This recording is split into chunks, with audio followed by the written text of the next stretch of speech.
ایک دفعہ ایک آدمی تھا جس کا صرف ایک ہی بیٹا تھا.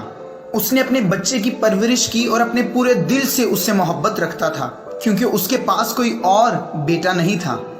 اس کی بیوی کام کے دوران مر چکی تھی اور نہ ہی اس کا کوئی اور رشتہ دار تھا. تو اصل میں اس کا ایک ہی بیٹا اس کے لیے سب کچھ تھا. وہ ایک بیٹا ہی اس کا سب کچھ تھا. اس کا بیٹا اس کے لیے کسی خزانے سے کم نہیں تھا. وہ بیٹا اس کا دل، اس کی جان، اس کا سب کچھ تھا. اس کا بہترین دوست تھا. وہ اپنے بچے کے ساتھ کھیلنا بہت پسند کرتا تھا. اور ایک دن وہ اپنے بیٹے کو اپنے ساتھ کام پر لے گیا اور وہ آدمی کسی ریلوے کمپنی کے لیے پل یعنی برج آپریٹ کرتا تھا. اس کا کام تھا کہ ٹرین کے آنے پر پل کو کھولے اور جوڑ دے. اور حتیٰ کہ وہ خود کام کرنے میں مصروف تھا لیکن اس کی آنکھیں اس کے بیٹے پر لگی رہتی تھی.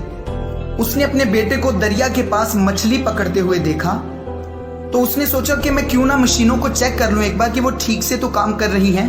اور جب وہ چیک کر رہا تھا تو اس نے ٹرین کے آنے کی آواز سنی اور وہ ٹرین مقررہ وقت سے پہلے آ گئی اور ریڈ لائٹ ہونے کے باوجود وہ رکی ہی نہیں. اور اس آدمی نے پل کو جوڑنا تھا اور جب اس نے ادھر ادھر دیکھا تو اس کو اس کا بیٹا نظر ہی نہ آیا. اس نے کہا میرا بیٹا کہاں گیا؟ اور جب اس نے دوسری طرف دیکھا تو اس کا بیٹا پل کے سامان کے ساتھ کھیل رہا تھا اور پھر اچانک ہی اس کا بیٹا گر گیا. اب وہ آدمی نہیں جانتا کہ میں کیا کروں. وہ ایک عجیب سی الجھن میں پھنس گیا. اب اس نے ٹرین میں موجود ہزاروں لوگوں میں سے اور اپنے بیٹے میں سے کسی ایک کا چناؤ کرنا تھا. خدا باپ کو بھی چناؤ کرنا تھا اس دنیا میں موجود لوگوں کا یا پھر اس کے اپنے اکلوتے بیٹے کا. خدا باپ بھی کبھی دنیا کی طرف دیکھتا، کبھی اپنے بیٹے کی طرف دیکھتا، کبھی دنیا کی طرف دیکھتا، کبھی اپنے اکلوتے بیٹے کی طرف دیکھتا تھا.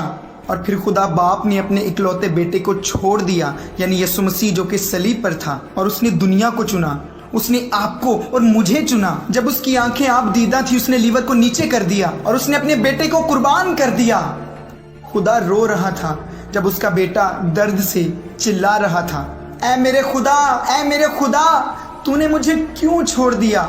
یہ ایک مشکل اور دردناک منظر تھا لیکن فیصلہ تو لینا ہی تھا اسے، کیونکہ خدا نے دنیا سے ایسی محبت رکھی کہ اس نے اپنا اکلوتا بیٹا بخش دیا تاکہ جو کوئی اس پر ایمان لائے ہلاک نہ ہو بلکہ ہمیشہ کی زندگی پائے. خدا آپ سے بے انتہا محبت کرتا ہے. وہ ہمارے لیے ہر چیز بہترین چاہتا ہے اور وہ چاہتا ہے کہ ہم ایک بہتر زندگی کو جئیں. وہ چاہتا ہے کہ ہمارے پاس زندگی کثرت سے ہو. وہ چاہتا ہے کہ ہم با مقصد زندگی کو جئیں.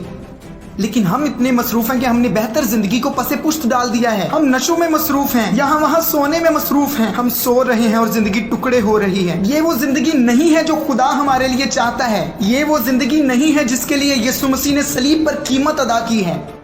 میں جانتا ہوں کہ دشمن نے آپ کو فریب دیا ہے کہ تمہاری تو کوئی قدر ہی نہیں ہے اور یہ کہ تم کچھ بھی نہیں ہو اور نہ کوئی تم سے محبت کرتا ہے. کسی کو تمہاری کوئی فکر نہیں ہے. لیکن میں آپ کو بتانا چاہتا ہوں کہ یہ سب جھوٹ ہے. خدا آپ سے پیار کرتا ہے چاہے آپ میں کتنے بھی عیب ہوں. خدا پیار کرتا ہے چاہے آپ نے غلطیاں بھی کی ہوں. خدا پیار کرتا ہے آپ سے چاہے آپ نے گناہ کیا ہے یا آپ بے دین ہیں. بس کوئی چیز آپ کو مسیح کی محبت سے جدا نہیں کر سکتی.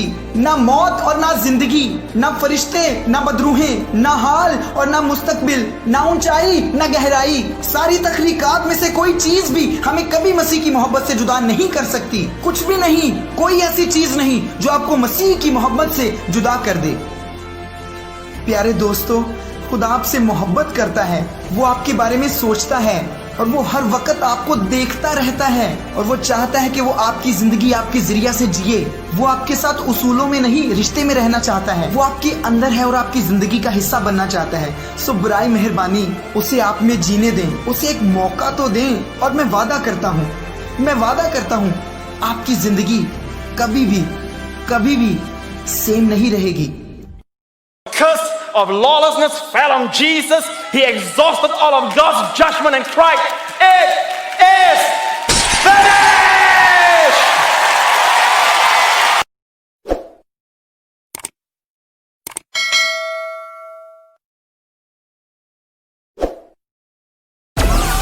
Download Moj.